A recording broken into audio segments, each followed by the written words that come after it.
Welcome, everyone, and thank you for joining us. Yes, this is a long title, but really what we want to help people understand is that creating structure can set you free. Creating a strong foundation for repeatable processes, communication, planning allows time for continuous improvement, problem solving, employee issues, and whatever else. So while yes, it's sometimes painful to get that going, it's so valuable in the long run. And so for those of you who don't know, Julie and I, we launched Joint Pivot in the fall of 2019. And why did we want to go out on our own? Well, we love what we did for the companies that we worked for, but we knew that we could have selfishly more excitement working for so many more, going in, asking questions, understanding problems, helping them understand root cause, and truly creating unique solutions right at that pivot point to help companies with their next steps. And Absolutely. essentially, right, we want to help our clients have strong foundations to support repeatable outputs. And And Jen, you so, might want to share your screen because I know you've got a good presentation behind this. We would just like to see it. fantastic. You're good. Don't worry. That's what I'm here for today. Oh, what a day. And it's 40 Right? degrees. All right, there we go. You can see my screen, correct? Yes, we are good to go. PowerPoint. All right, I am so sorry. Planning. That's okay. So what do we do to help companies? We can perform services like project management, change management, strategic planning. You can outsource to us, or we love to teach. We love to come in and help companies understand how to do things. And even if it means we work ourselves out of a job, that's fine. We know that we're leaving our clients with a solid foundation, or to speak. And like we're doing right now, we love to do this. We've learned so much over the last year and a half, I think, to add on to our business experience or working for more corporate companies. It's been awesome and a lot of fun and challenging. So what are we going to talk about today? Well, we're picking up from where we kind of left off with a planning topic last fall. We've touched on it with various concepts like Hosh and Conry for the individual. We've talked about it with overcoming roadblocks.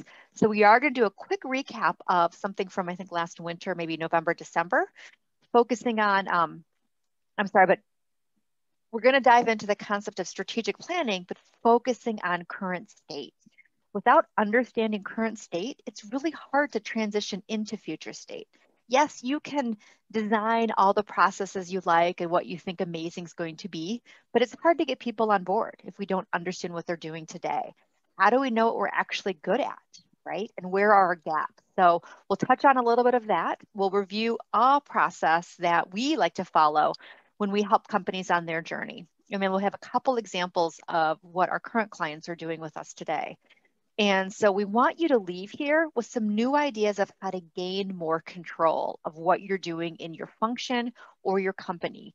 Help you create your 2021 roadmap if you haven't done that yet, or start to think about what's going to happen in Q2 and have a methodical, repeatable process to do so that is engaging for your team because we want teams to get involved. So previously we had talked on a handful of topics, but real quick, why do we plan? For so many reasons, right? We plan for weddings, for new jobs, house remodels, and it's work. We discover that there's a lot of decisions in the planning making process, right? Which is sometimes prevents us from continuing forward because it's decision paralysis sometimes or analysis paralysis. We talked about when you look at there's one slide of work and life, there's so many things in life going on right now. So as a leader, what are you doing to help your employees be more productive at work by giving them time to actually go and focus on life for an afternoon or for a day so they don't have a ton of roadblocks preventing them from being productive at work? And then we talked about kind of using whether it's 5 why, root cause, or anything to help you understand why you might have a roadblock, right? Was it a past experience? Was it what someone said to you that just completely shut you down? Was it a possible failure in a project, right? Mistiming, over budget, didn't go well, right? Those are reasons why sometimes we don't want to start doing something. And then we kind of ended with talking about expectations and feelings and even getting a little touchy-feely to really think about what you achieve and what you feel at the end of a project or an initiative or an objective. And we we want people to really start to think about smooth sailing, right? I feel like, and even myself, I feel like I didn't do a good enough job sometimes in my past work selling smooth sailing, right? If we plan and we execute and we monitor milestones, right? Projects can go off without a hitch, right? We might get step in some, potholes and there might be some issues, but we're being aware of it at all times. And I know Julie and I'm assuming many people on the phone have worked places that had superheroes, right? That like to come in and save the day, put the fires out. Probably some people that actually like to start the fires. We don't like that. That's not fun. It's counterproductive. So we They're want people to, frustrating. yeah, it's obnoxious. Um, so we want people to understand that with planning, whether it's project management, strategic deployment, Hoshin Conry, or just getting something done, it can be smooth, but rewarding at the same time.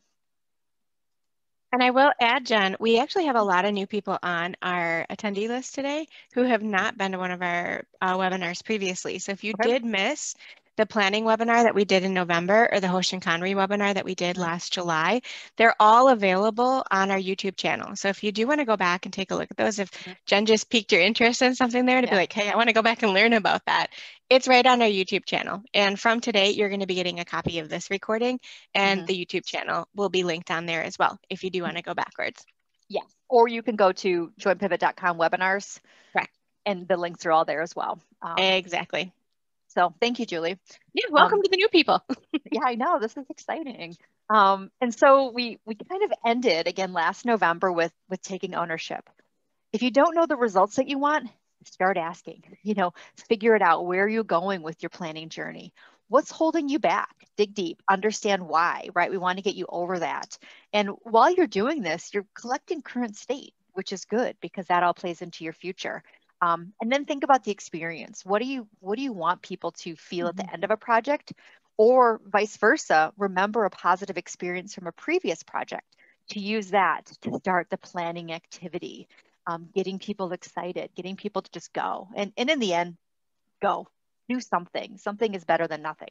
Call Julie and myself. We can help obviously get you started on that journey if you're truly still struggling.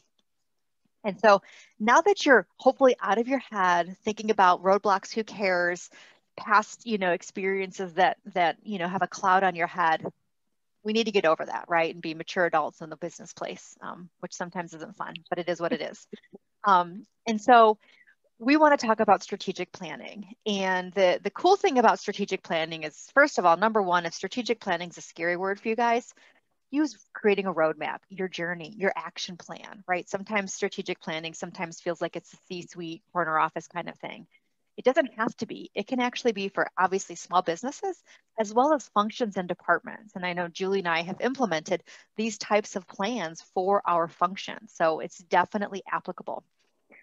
And what is strategy? It's essentially determining your roadmap to get to your true north, which means you've decided what your destination is or what that endpoint might be based on objectives, measurements, industry, right? You're trying to take over customers or grow, or take over competition and grow your customer base. Who knows? But you've determined what that's going to be. And this is a plan of action to help you get that. And it's required. There's so many reasons why we like it. But the good thing is that with strategic planning, it's okay if it has to change. Revisit it with your team. Hopefully, if you've got monitoring, milestones, data, input along the way, you know if you need to make some adjustments to your plan for the year. And one of the biggest things, which is a frustration for employees, so if those of you who might be leading teams, is not communicating your strategic plan or your initiatives or what your department is tasked with, it's Mhm. not engaging for your employees. It is an immediate turnoff. They want to know and be a part of the journey. Now, they might not have the biggest impact, but they at least want to know the boat that they're rowing in with you as their leader. And why do we like strategic planning? So many reasons. It's visual, right? It's documented. And if you share it, people can know and they can be excited about the goals and targets that they're being challenged with. It's time bound ish, right? We're putting some goals in along the way for us to achieve something in the more long term. Another big thing is that it prevents people from losing sight. It creates clear goals, and it should be helpful for decision making, especially if you have leaders who are like bright, shiny light or, well, yeah, fancy ideas, right? Hey, does that one align with our current goals and objectives for this year? And if the answer is yes, and it's going to be a huge return, great, do it. But if it's something that's maybe not so aligned, we can put it in our back pocket and keep it for next year for the future. Yeah, or definitely something that pops up, Jen. Having a strategic plan gives us something to compare against to say, is this more important than what might already Yeah. be up there? So it Yep. gives us a gauge in those cases. It's super important for us to be able to look at that. Yep, absolutely. And with that, building off of that, Julie, it's also nice for leaders. So, as a leader of maybe a function or a department, if you have other leaders who have bright, shiny light syndrome, this plan can keep your team motivated. And then you can be that gate, shield, anything from your team, protecting them from bright, shiny light syndrome. So again, continuing to lead your team while you can, talk up and ask questions. Was that on our plan this year? Is it better? Should we pocket it for next year or should we move forward? Exactly. And in general, it gets everyone on board. Do you have any horror stories from past lack of strategic plan or communication? Feel free to add them to the chat. We've all been a part of it, and hopefully we didn't contribute to it. So we learn want from it. We pick lessons learned from it, what we don't want to do for next time. Yeah. Let me tell you a story. And so we want everyone to plan to win, right? And this process we have here, there are different ways to approach strategic planning. This is just a suggestion that's pretty generic. And overall, it doesn't have to be rocket science. It is challenging, and it is hard, and you're going to face some questions that you might not want to answer, and you might discover things that you're like, oh man, we should be doing so much better. Or, oh, I had no idea that we were totally forgetting about that whole world. It is what it is. Collect it and move forward. So when Julie and I perform strategic planning with companies, one of our biggest goals is to have them learn along the way. What's the process? How are we doing it? What are the roles and responsibilities that support a successful outcome and even a challenging outcome? And we want to make sure that we train up our people that we work with so they eventually can take over, right? And they've embedded this philosophy and methodical process into their organization so it's repeated, right? And it's just habit. Every quarter we review, every 6 months we might make adjustments, and every year we come back to revisit the entire plan. We like repeatability. And so here's just going into a little bit more information on each of those kind of blocks that we had. The big thing is starting with the vision, right? As I mentioned, having almost a destination. A vision sometimes is for your overall company, right? And so, but using that to guide you and creating where you want to go. Many companies already have this, so sometimes there's no need to actually revisit it. So moving that aside, we focus on all things current state, measurements, voices, processes. And this to me is fun. I'm not sure why. It is challenging, but if we don't understand our numbers or our data, how do we know if we're winning, right? How do we know if things are actually making an impact? Do we have leading indicators that help us decide if processes should be changed or if things are actually working? Are there key performance indicators? Some examples of things that you could look at are obviously bank statements. If you're making money, things are good, but could we be making more, right? What actually plays into that? Lead times, labor cost per item or per revenue, ticket prices, number of customer engagements during the week, right? There's things that we want to understand if they're working are going to lead to a good outcome. And so there's a plethora of numbers that we could be looking at. But the key point is, are you measuring anything? And then voices, which is a lot of this is my favorite, but I really love voices because we often forget, right, to ask questions and to actually listen. And if we're not listening to our customers, someone else will, right? They're the ones who help guide us and help us figure out if we should be making changes, if we should be doing something slightly different. They're the reason we're in business. And obviously we went out on our own and we love what we do, but we did it because of our customers. We love engaging with them and having that, impact and teaching moments and ahas and for us, it's also a challenge because we get to be creative in different ways. But again, we have to understand what our customers want and need. The other one, another voice, is listening to the business, right? The business is going to tell me if things are working. And that really plays back into your numbers, data, measurements. If we're not making money, we should be doing something. If I see that my bank account is not growing as planned, I need to be doing something different. So you better believe I live in a spreadsheet and check that every day and check my bank accounts every day. I know she does. Yeah. I can confirm that. Yeah. Because it helps me know, do I need to go prospect some more? Do I need to make more phone calls? Do I need to do different networking, right? Is what I'm doing actually working to lead to more business? Another one is obviously voice of the process. So something I've discovered with some of my clients is that it's very hard for them to visualize all of the things that they're doing because it just happens. They're not documented. And if it's not documented, does it really happen? And if it's in your brain, is it scalable? Can anyone else actually know how to do something? And so we could go on and on about processes, but we have to understand at least some elements that's actually happening to figure out, do we need to be doing something different? Again, this plays into your data and measurements and KPIs. And then the last voice that I need to listen to is my employee. If I am not listening to them, getting input, is it easy for them? Is it hard? Do they not have the tools or training to do their job correctly? I'm failing them, right? One of my goals as a leader is to remove roadblocks, give them what they need to be successful and meet their needs. And if I don't do that, I risk losing them. And if our company doesn't do that, then we might have huge issues of turnover, right? Because there's going to be other companies out there that might be very happy to take our employees. And I think just to add on to that point, I know that companies have surveys and they have focus groups, but talk to your employees, actually ask them, get their input. A good conversation. Yes. We're huge fans of one-on-ones. Get their input, because if you demonstrate that you're listening and use some of their ideas, they'll have so much more buy-in to the journey that you're creating, right? Which plays into your plan for 2021. Especially when you can go back, Jen, and then to tell them like, hey, we made these changes, or this feedback that you gave me, this is how it tied into the strategy. That's huge from a change management perspective to be able to show that interest and that buy-in.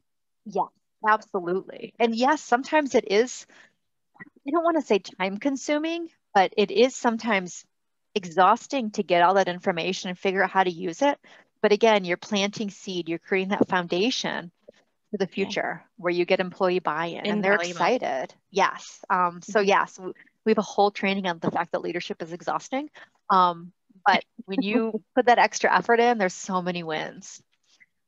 So current state. So I know I mentioned current state with measurements, with voices, but it is so important to understand current state processes. Are you flying by the seat of your pants? Are you making things up as you go? Are you reconfiguring every morning? That's not fun. That's not foundational. That's not repeatable. One of my clients that I'm working with is a transportation company that's working on like a transportation management system. So some IT technology out there.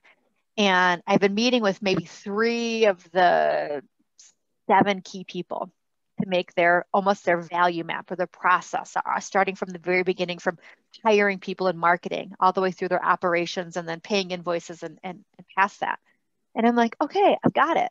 I think I've captured probably 80% of what they do. And then I had a phone call with one person who basically doubled the size of my value map. We added more context around marketing, business development, HR, back office administration, things with invoices, things that I was blind to as well. Like, shame on me, I should be asking these questions. I knew I had my set of interviews with everyone, so this person was coming. But this one person doubled the size of my map because they were involved in so much that was actually blind to the other individuals I was working with. And so to me, that was a huge eye-opening moment.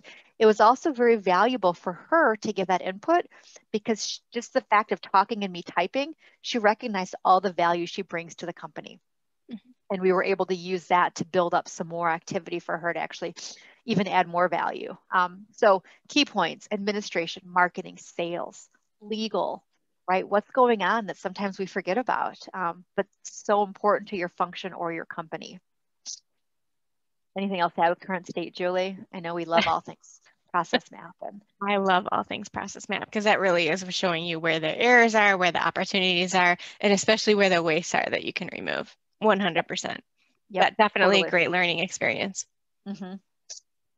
And then you get to have your fun time, right? Your ideal state, the unicorn. Like if money and time and technology was no barrier, what would it actually be? And this is actually wonderful to get people into brainstorm. I forgot, I did an improv class last week just for the fun of it with someone that I know from my past. And we did a brainstorming effort. It was called Yes and, right? Mm-hmm. And so we continue to add on to get these ridiculous ideas. But it's such a fantastic way to get ideas out of people. Now, 70% of them you might not be able to use, but you might discover 30% that would have never been said had you not gotten silly or crazy or like into a totally new brainstorming realm. So think about what that is. Get people. There's so much going on in this world today. We want to make sure that we're hearing people to come up with new ideas that can Mm-hmm. take our company or function to the next level. And then you have to scale back, right? Then you have to actually take a look at what's feasible in the next maybe 6 months to a year, sometimes 3 to 5 years, depending on your business size and how mature you are. Knowing that, yes, it can still be challenging, but what's actually realistic of what we can accomplish? Because that's going to help us understand our goals, our gaps from current state to future. So we figure out what our projects and initiatives are going to be. And then talent. And talent is so, I feel like we should blow talent up because this is key. Um, you know, it's what are you good at? What's actually working on your team? Vice versa, what are you missing? What gaps and skill sets do you actually need? And from a leadership perspective, it's really important to be humble and honest, right? Mm-hmm. Where do you fall short?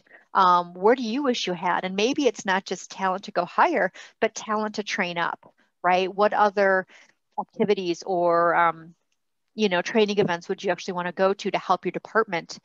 But what's kind of fun is doing talent at this portion is we understand what's working in current state and what we're missing, but also what is that level up to future state, what I actually need to get. Because there's one thing to buy and implement technology, right? I also have to have a plan to level up my talent, whether it's going to Mm-hmm. go higher or enhance our own. It also plays into succession planning, which sometimes we often forget about. You know, what are you doing in the next couple of years if people are retiring? Maybe they're going to move on, they've already communicated that, or you're a family owned company, right? And it's time to identify who the next leaders are. It's important to have those sometimes uncomfortable and sometimes tiring conversations, but it only makes you better. So again, maybe another objective for the year is to implement or at least perform some sort of succession planning. Without the right talent, right, or the plan for that, you're never going to hit your goals. Exactly. That a spirit of continuous improvement as it relates to us as people. It doesn't just apply to Yep. processes and systems, it applies to us as well. Correct. Absolutely. Another thing with talent, though, is also investing in your people's Mhm. retention, right? So yes, it's an investment, but think of how much more they can give back and how Yeah. much they value from your company to invest in them. And then the last two are priorities and action plan. So basically, what are your priorities? Is it cost? Is it efficiency? Is it quality? What's your customer saying? What are your employees saying? How are you going to prioritize what you should actually work on? Benefit and effort, right, is the easiest way. A simple 4-box quadrant of a benefit effort to help you figure out what you should be focusing on for the next year or two. And then the action plan really starts to get into the details of the who, what, and when, and possibly how.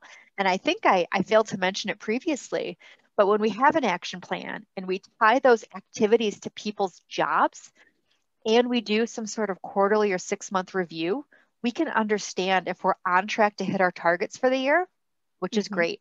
Should we tweak them? Do they need to be more challenging? Or if we're not, which means we either need to go maybe get some manpower to help out or additional labor, um, hire third parties to come help out, Mhm. or maybe scale back, right? So having that plan, having it associated to someone and getting input on how they're progressing helps us make decision to ensure that we get the outcome that we have expected for the year, which Exactly. again, I'm consuming. We've worked at companies that did this amazing. And oh, Jen, really? I have to go write how I'm doing and progressing on this initiative? Yes, you do. Right? And here's Well, it never why. should come as a surprise at the end of the year of, oh no, Exactly. we didn't make it. Like, yeah, Exactly.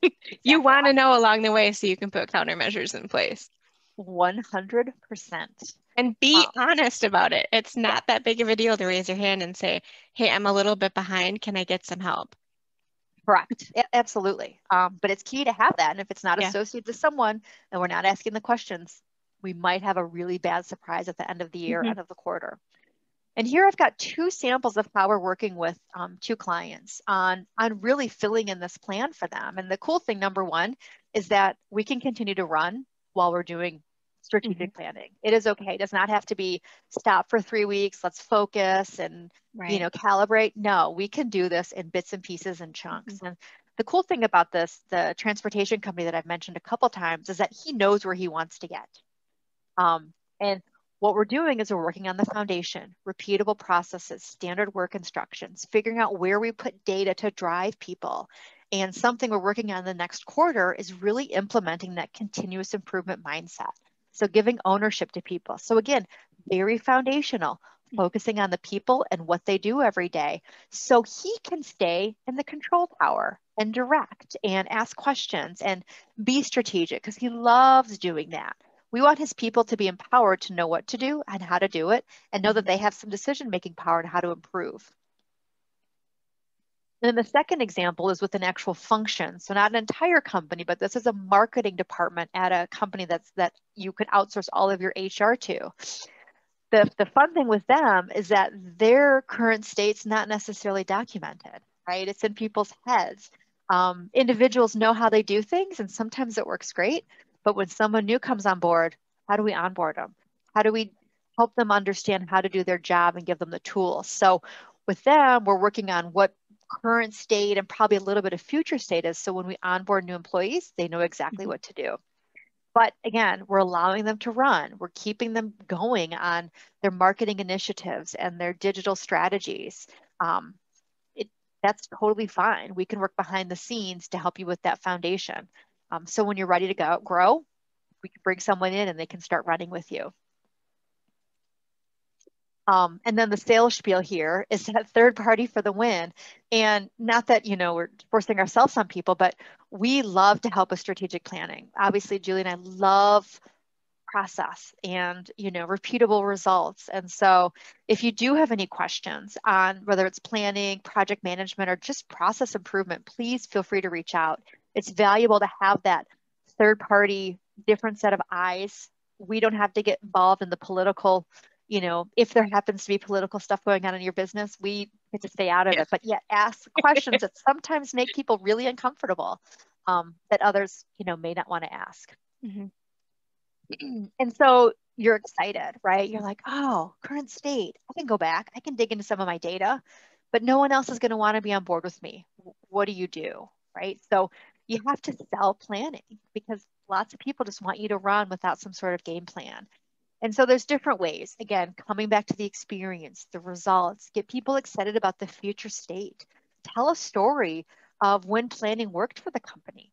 Use data. Say we set a goal of, I don't know, saving $10 per item. And we got together, we brainstormed, we understood gaps, we put in countermeasures, and we won. And maybe we didn't get $10, we got 850, right? It was far better than what we had before. So it can be challenging and it can be tiresome, but we've got to get people on board to get the input to create that solid plan for the year. And And I so would what, add one to that, Jen. I would say make it approachable because planning can be incredibly scary for people. oh, So don't use the lingo if you don't have to. Puree the vegetables, make them feel like they're yes, not even doing it. Make it really approachable, make it fun, make it simple. hmm absolutely. I'm going to have to add that one to that slide. Um, And so, what do you do next, right? So, you joined today. Thank you so much. But what are you going to do when you leave this call? Are you going to go ask questions about data? Are you going to go ask your leaders, hey, do we actually have a plan? Because I've never heard anything communicated. Um, Are you going to focus on your roadblocks that might be preventing you from creating that solid plan for 2021? Or maybe your team, they're struggling to get involved. You're all remote. How do you get them engaged in creating what your goals and objectives are? And prepare for lots of decisions. That's not fun sometimes, but it's necessary, obviously, to move forward. And obviously understand what your ownership is in this, right? It's big. If no one else is doing it, take control and start going. And think about what you look like in 1 year, right? If you start doing something now. So go start planning, because obviously the longer you wait or hesitate may mean the difference between smooth sailing and one of chaos, or worse yet, missed opportunities, which is what we don't want for you to look back, in 2022 and be like, man, I just wish I would have done that, or started something small. And so if you like what you heard, you've got questions, you want more, feel free to reach out to Julie and I. We've got free consultations. We can offer remote training and even facilitation. We've been doing it for over a year now. So we've got some pretty cool tools and techniques to keep people engaged, as well as train the trainer. So if you like what we're talking about and teaching, we can come help and train up your organization to do more of that, as well as lean assessments and deployment recommendations. And I know I'm 2 minutes over. I got really excited about current state, but I want to give Julie a chance to talk about our next free webinar for March. Yeah, absolutely. So one of the things we're going to be talking about is the 7 levels of energy and how and what they are, and how do we use those to harness how we influence others. So if you ever go back and reflect on a situation and how you would have handled it differently, you probably would have said something differently. You probably would have approached it from a different situation. So how do you reframe that? What does that mean? And what type of energy are you projecting? So we'll spend a half an hour talking about what those 7 levels are and how you can identify which one you might be sitting in those points. So it should be really fun. I know for me, I'm a science and data type person. It doesn't really sound like something I'd be into. There's a lot of really good data behind this. So any way I can use data in my own energy to be a better leader is something I'm all for. So we'd love to have you. Actually, it's going to be Tuesday, March 23rd. So come join us. And can I add something onto this, Julie? So, Yeah. And I know we're past, if anyone has to hop off, but the super cool thing about this, because Julie did my energy levels, Yep. and it helps you understand when you hit a fire, right, or you step in a pothole, how do you react? Yeah. How do you keep the presence? How do you focus on questions you might ask? And again, that plays into planning, right? Especially how are you approaching things? You could always have that preset mindset of how you're going to handle it. That demonstrates professionalism, maturity, and continues your encourages role. others. Yeah, exactly. Because it's like we talked about, do you plan around other people's skill sets or do you plan for them to grow? And that's a big thing for you as a leader, is helping to plan others to grow. Absolutely. So, but this concept's fascinating. So I can't say enough. And yes, it does put some data to the, to the soft skills. Woo. It's definitely exciting. And since we are over, I am going to sign off with Julie. So you guys can get back to the amazingness that you're doing today. And again, if you have questions, please feel free to reach out. Do not hesitate. We're happy to brainstorm to get you guys, progressing on your journey, so you can have a successful year. You get it. And you'll be getting an email from us with a link to the webinar from today. I will also put a link in there to the webinars from November and from July that tie into this one, if you'd like to pop into those as well.